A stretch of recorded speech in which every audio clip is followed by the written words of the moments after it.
बेटा सुन, चौरसिया जी के पूरा हिंदुस्तान जानता रे, बच्चा बच्चा बूढ़ा वो जवान जानता रे।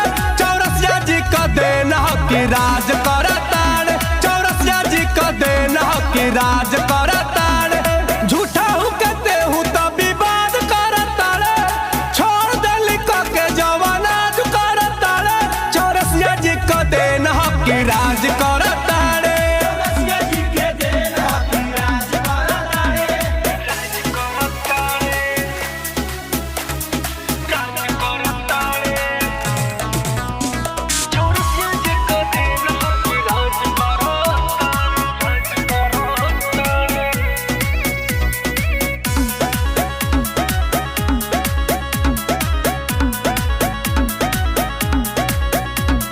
गावे गावे चौरसिया के चले ला चरचा, पता कले थानों में साटल बपरचा। है बेटा सुन, गावे गावे चौरसिया के चले ला चरचा, पता कले थानों में साटल बपरचा। हमारा सब बेटा रंगबाज बनता रे, काल रहे आज तू तबाज बनता रे।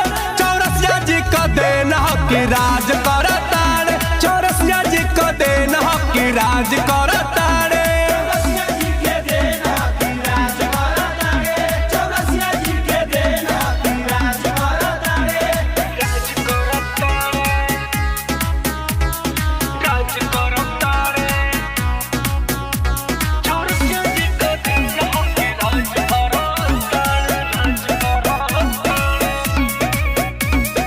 अनिल पर दुम से है डरला जवार रे, हवे चौरसिया जी बड़ा रंगदार रे। सुन, अनिल पर दुम से